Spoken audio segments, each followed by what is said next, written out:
നമ്മൾ ഈ കാണുന്ന ഈ ഒരു എക്സ്പെക്ടേഷൻസ് വെച്ചിട്ടായിരിക്കും ചിലപ്പോൾ അവർ നമ്മളെ സ്നേഹിക്കുന്നത്. അത് we say like god's love is unconditional. ഈശോക്ക് എന്താ പറയാ, ടേംസ് ആൻഡ് കണ്ടീഷൻസ് ഒന്നുമില്ല. ലൈക്ക് അങ്ങനെ ആയിരിക്കണം ഇങ്ങനെ ആയിരിക്കണം എന്ന്. അങ്ങനെയുള്ള ആൾക്കാരാണ് ഈശോക്ക് കൂടുതൽ ഇഷ്ടം. ആൻഡ് നമ്മളും അവരിൽ ഒരാളാണ് അല്ലെ. ഈശോ നമ്മളിൽ നിന്ന് എന്തായിരിക്കും ആവശ്യപ്പെടുന്നത്? ഈ ഈശോ തരുന്ന സമാധാനം നമ്മളിങ്ങനെ ഹൃദയത്തെ പൊതിഞ്ഞൊടിക്കുന്നതുകൊണ്ട് നമ്മളെ ഭയങ്ങളിൽ നിന്നെല്ലാം പലപ്പോഴും നമ്മളത് മോചിപ്പിച്ചിട്ടുണ്ട്. ഈശോയെ മാത്രമേ നമുക്ക് ആശ്രയിക്കാൻ പറ്റത്തുള്ളൂ. കർത്താവിൽ ആശ്രയിക്കുന്ന ഒരുവൻ പോലും ലജ്ജിതനാവാൻ ഇടയാക്കുകയില്ല.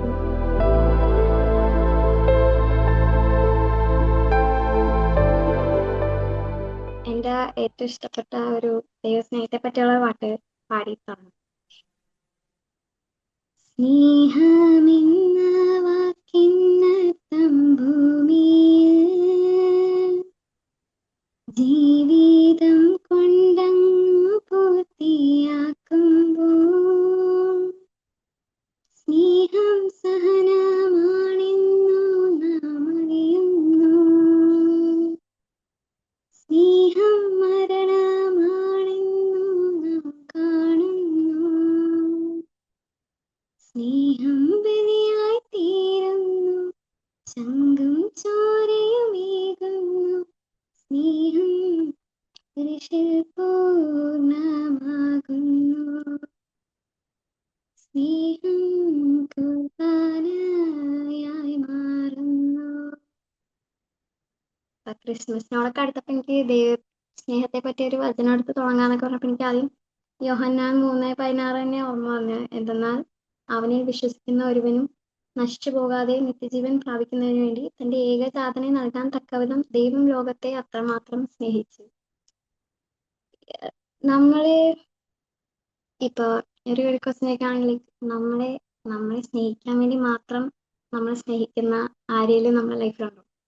അതായത് loving you because of only because of the loving towards U. നിന്നോട് സ്നേഹത്തെ പ്രതി മാത്രം നിന്നെ സ്നേഹിക്കുന്ന ആരെങ്കിലും ഒക്കെ ഉണ്ടോ? അങ്ങനെ ചോദിച്ചു കഴിഞ്ഞാൽ ഇപ്പൊ ഞാൻ പറഞ്ഞപ്പോ എനിക്ക് അറിയത്തില്ല, ചിലപ്പോൾ നിങ്ങളുടെ മനസ്സിലോട്ട് ആരുടെയെങ്കിലും ഒക്കെ മുഖം വന്ന് കാണും. പക്ഷെ എല്ലാവർക്കും അങ്ങനെ കോൺസ്റ്റന്റ് ആയിട്ട് അങ്ങനെയൊക്കെ നിൽക്കാൻ പറ്റും?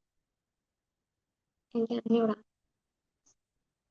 ഈ പറഞ്ഞ ആൾക്കാർ ചിലപ്പോ നമ്മുടെ എന്തെങ്കിലും നമ്മൾ കാണുന്നൊരു ഐഡിയ ഓഫ് പേഴ്സൺ ഉണ്ടല്ലോ, അതായത് നമ്മൾ ഇങ്ങനത്തെ ഒരു പേഴ്സൺ ആണ് എന്നറിയാം. ചിലപ്പോൾ അതല്ല എന്ന് പറഞ്ഞാലും, അല്ലെങ്കിൽ നമ്മൾ ഈ കാണുന്ന ഈ ഒരു എക്സ്പെക്ടേഷൻസ് വെച്ചിട്ടായിരിക്കും ചിലപ്പോൾ അവർ നമ്മളെ സ്നേഹിക്കുന്നത്. അതൊന്നും കിട്ടില്ലെന്ന് പറഞ്ഞാലോ, അല്ലെങ്കിൽ എന്താ പറയാ, നമ്മൾ അവരെ സ്നേഹിക്കുന്ന അത്രയും നമ്മൾ തിരിച്ച് സ്നേഹിക്കുന്നില്ലെന്ന് അറിഞ്ഞാലോ അവരുടെ ഈ സ്നേഹത്തിനൊക്കെ ഭയങ്കര ഒരു കുറവൊക്കെ, ഒരു ലെവലൊക്കെ കുറയുമായിരിക്കും അല്ലേ. അവിടെയാണ് like we say like god's love is unconditional. ഈശോക്ക് എന്താ പറയാ, ടേംസ് ആൻഡ് കണ്ടീഷൻസ് ഒന്നുമില്ല. ലൈക്ക് അങ്ങനെ ആയിരിക്കണം ഇങ്ങനെ ആയിരിക്കണം എന്ന്. പാപിയാണോ, ഓക്കെ, കുഴപ്പമില്ല. ഈ ബ്രോക്കൺ ആണോ, വൂണ്ടഡ് ആണോ, ലൈക്ക് നിസ്സാരനാണോ, അതൊന്നും ഈശോക്ക് ഒരു പ്രശ്നമല്ല. ഈശോ നമുക്ക് വേണ്ടി മരിച്ചപ്പോൾ ഈശോയുടെ മൈൻഡിൽ നമ്മൾ മാത്രമേ ഉണ്ടായിരുന്നുള്ളൂ. അതാണ് ഈശോയുടെ ഏറ്റവും വലിയ എന്താ പറയാ ഒരു പ്രത്യേകത. വേറെ എല്ലാവരേക്കാളും നമുക്ക് മാറ്റി നിർത്തി ആ സ്നേഹത്തെ വർണ്ണിക്കാൻ പറ്റുന്ന വേറൊരു കാര്യം. പിന്നെ നമ്മൾ ഈ സ്നേഹം അറിയാൻ ഈശോ തെരഞ്ഞെടുത്തവരാ അല്ലെ. We are chosen. പക്ഷെ ലൈക്ക് എന്തിനായിരിക്കും, ലൈക്ക് ഈശോ എന്തിനായിരിക്കും നമ്മളെ തെരഞ്ഞെടുത്തത്? ഈശോക്ക് നമ്മളെ സ്നേഹിച്ച് ഈശോയുടെ സ്വന്തമാക്കാൻ ഈശോ നമ്മളെ തെരഞ്ഞെടുത്തു. ഈശോക്ക് നമ്മളെ സ്നേഹിച്ച് ഈശോയുടെ സ്വന്തമാക്കാൻ ഈശോ നമ്മളെ തെരഞ്ഞെടുത്തു. ഈ ഈശോയുടെ ഒരു ക്യാരക്ടറിസ്റ്റിക് ആണ് അല്ലേ, ലൈക്ക് എന്താ പറയാ, ലോകം മാറ്റി നിർത്തിയതിനെ, തള്ളിപ്പറഞ്ഞതിനെ, ഒറ്റപ്പെടുത്തിയതിനെ, അവഗണിച്ചതിനെ അവരെയൊക്കെ ഈശോ ഭയങ്കരമായിട്ട് ഇങ്ങനെ ചേർത്തെടുക്കും. അങ്ങനെയുള്ള ആൾക്കാരാണ് ഈശോക്ക് കൂടുതൽ ഇഷ്ടം. ആൻഡ് നമ്മളും അവരിൽ ഒരാളാണ് അല്ലേ.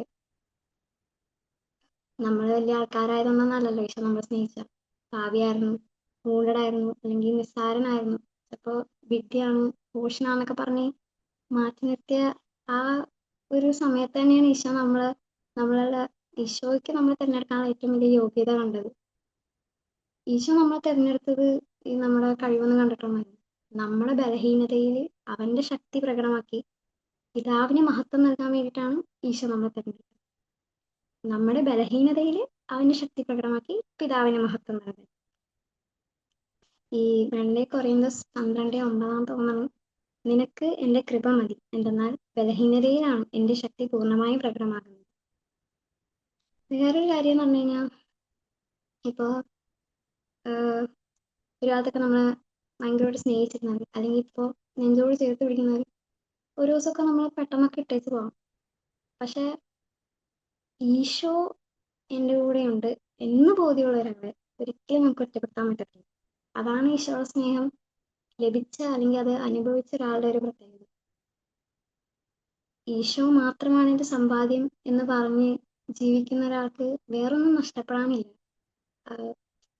ചിലപ്പോൾ നമ്മളും അങ്ങനത്തെ ഒരു സിറ്റുവേഷനിലൂടെയൊക്കെ കടന്നു പോയിട്ടുണ്ടാവും. ചാപ്പലിലൊക്കെ പോയി വേറെ ഒന്നും പറയാനോ ഒന്നും ചെയ്യാനോ ഒന്നുമില്ല, ലൈക്ക് വെറുതെ അവിടെ പോയി ഇരിക്കാനൊക്കെ ആയിരിക്കും തോന്നുന്നത്. പക്ഷെ അവിടെ വെച്ചൊക്കെയാണ് ഈശോ നമ്മളെ കൂടുതലും സ്പർശിച്ചതും ഒക്കെ നമ്മൾ ചേർത്ത് പിടിച്ചത്. അപ്പൊ ഇങ്ങനെയൊക്കെ സ്നേഹിക്കുന്ന ഈ ഈശോയെ നമ്മളിൽ നിന്ന് എന്തായിരിക്കും ആവശ്യപ്പെടുന്നത്? നമുക്ക് വേണ്ടി അപ്പവും വീഞ്ഞുമായി നമ്മുടെ ഉള്ളിലേക്ക് എഴുന്നള്ളി വരുന്ന ഈ ഈശോ നമ്മളിൽ നിന്ന് പ്രതീക്ഷിക്കുന്നത് വിശുദ്ധി മാത്രമായിരിക്കും. അപ്പൊ ഈ പറഞ്ഞ വിശുദ്ധിക്ക് എന്താ വേണ്ടത്? ലൈക്ക് വിശുദ്ധിയിൽ നമ്മൾ ജീവിക്കണമെങ്കിൽ നമുക്ക് ദൈവഭയം വേണം. അപ്പൊ എന്താ ദൈവഭയം? ഈ പറഞ്ഞ നിസ്സാരനായിട്ടും എന്താ പറയാ വലിയ കഴിവൊന്നും ഇല്ലാഞ്ഞിട്ടും എന്നെ സ്നേഹിക്കാൻ തിരഞ്ഞെടുത്ത എൻ്റെ ഈശോയെ ചെറിയ പാപം പോലും ചെയ്ത് വേദനിപ്പിക്കാനുള്ള ഭയം, അതാണ് ദൈവഭയം. ആൻഡ് അതാണെന്ന് തോന്നുന്നു നമുക്ക് ഈശോ കൊടുക്കാൻ പറ്റിയ ഏറ്റവും വലിയ ആരാധന. Holiness is the true worship. Yohannan 14:27 ഞാൻ നിങ്ങൾക്ക് സമാധാനം തന്നിട്ട് പോകുന്നു, എൻ്റെ സമാധാനം നിങ്ങൾക്ക് ഞാൻ നൽകുന്നു, ലോകം നൽകുന്നത് പോലെയല്ല ഞാൻ നൽകുന്നത്, നിങ്ങളുടെ ഹൃദയം അസ്വസ്ഥമാകേണ്ട, നിങ്ങൾ ഭയപ്പെടുകയും വേണ്ട.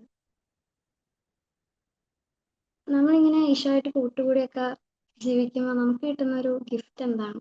ലൈക്ക് എന്താ ഒരു ബെനിഫിറ്റ് ഒന്നും നോക്കിയിട്ടല്ല നമ്മൾ നിൽക്കണം, എന്നാലും നമുക്കൊരു എക്സ്ട്രാ ബോണസ് പോലെ കിട്ടുന്ന സംഭവമാണ് ഈശോ തരുന്ന ഒരു ആനന്ദവും ദൈവിക ആനന്ദവും ഒരു ഡിവൈൻ പ്രൊട്ടക്ഷനും ഡിവൈൻ പീസും. ഈശോ തരുന്ന പീസൊന്നും ഒരാൾക്കും ഒരു ഒരു സംഭവത്തിനും ലോകത്തിലുള്ള ഒന്നിനും തരാൻ പറ്റത്തില്ല. ഇതെല്ലാം നമ്മൾ അനുഭവിച്ചിട്ടുള്ളതാണെന്നൊക്കെ എനിക്കറിയാം, എന്നാലും ഒക്കെ ഞാൻ ഒന്നുകൂടി ഒന്ന് അഡ്രസ്സ് ചെയ്യുന്നു. അങ്ങനെ എന്താ പറയാ, ഈ ഈശോ തരുന്ന സമാധാനം നമ്മളിങ്ങനെ ഹൃദയത്തെ പൊതിഞ്ഞു പിടിക്കുന്നതുകൊണ്ട് നമ്മളെ ഭയങ്ങളിൽ നിന്നെല്ലാം പലപ്പോഴും നമ്മളത് മോചിപ്പിച്ചിട്ടുണ്ട്. ഈ ദാനിയേലിനെയൊക്കെ സിംഹക്കൂട്ടിലൊക്കെ ഇടുന്നതിനൊക്കെ മുമ്പായിട്ട് ഇങ്ങനെ ആ ഒരു അറസ്റ്റിന്റെ ആ ഒരു ഇതിലൊക്കെ നിൽക്കുമ്പോൾ ദാനിയേൽ പ്രത്യേകിച്ച് പേടിയൊന്നുമില്ല. ലൈക്ക് ദാനിയേൽ എന്താ ചെയ്തത്? ടെൻഷനൊന്നും അടിച്ചില്ല. എന്നും ബൈബിൾ ഇങ്ങനെ കൃത്യമായിട്ട് ഇങ്ങനെ പറയുന്നുണ്ട്, അവൻ എല്ലാ ദിവസവും എന്നും ചെയ്യണ പോലെ തന്നെ 3 നേരം പ്രാർത്ഥിച്ച് അങ്ങനെ ഇതായിട്ടിരുന്നു. ആ ഒരു ശാന്തതയും എന്താ പറയാ, നമ്മളിങ്ങനെ ഈശോയായിട്ട് കണക്റ്റഡ് ആണെങ്കിൽ നമുക്ക് പ്രത്യേകിച്ച് ഒരു സിറ്റുവേഷൻ ഒന്നും വരുമ്പോൾ കൂടുതലായിട്ടൊന്നും പ്രാർത്ഥിക്കേണ്ട ആവശ്യമൊന്നുമില്ല. നമ്മൾ ഓൾറെഡി കണക്റ്റഡ് ആണ്, ഈശോ നമ്മുടെ കൂടെ ഉണ്ട്. അപ്പൊ നമ്മൾ എപ്പോഴും ചെയ്യണൊക്കെ ചെയ്താൽ മതി. അതാണ് നമ്മുടെ ബെസ്റ്റ് ഗിഫ്റ്റ് വി റിസീവ്. വേറെ ആരും ഒന്നും ഉണ്ടാവത്തില്ല, അത്ര തന്നെ. Like at the end of the day it's just Jesus and you. Isho ആയിരിക്കും നമ്മുടെ സമാധാനം, ഈശോ മാത്രമായിരിക്കും നമ്മുടെ ആശ്വാസം, നമ്മുടെ എല്ലാം എല്ലാം. ആ ഈശോയെ ചേർത്ത് പിടിക്കാം. ഈശോയെ മാത്രമേ നമുക്ക് ആശ്രയിക്കാൻ പറ്റത്തുള്ളൂ. ആ ഈശോയെ ആശ്രയിക്കുമ്പോൾ നമ്മൾ ഒരിക്കലും നാണം കെടുകയില്ല. വേറെ മനുഷ്യരിലൊക്കെ ആശ്രയിച്ചു കഴിഞ്ഞാൽ ചിലപ്പോൾ നാണക്കെട്ടെന്നൊക്കെ ഇരിക്കും, ഉറപ്പായിട്ടും. ഈ ബൈബിളിൽ തന്നെ എത്ര തവണ പറയുന്നറിയോ, കർത്താവിൽ ആശ്രയിക്കുന്ന ഒരുവൻ പോലും ലജ്ജിതനാവാൻ ഇടയാക്കുകയില്ല. നാണം കെടാൻ ഈശോ ഒട്ടും സമ്മതിക്കത്തില്ല. കണ്ണടച്ച് വിശ്വസിക്കാൻ പറ്റുന്ന ഒരേ ഒരാൾ Isho. That's it. Praise God.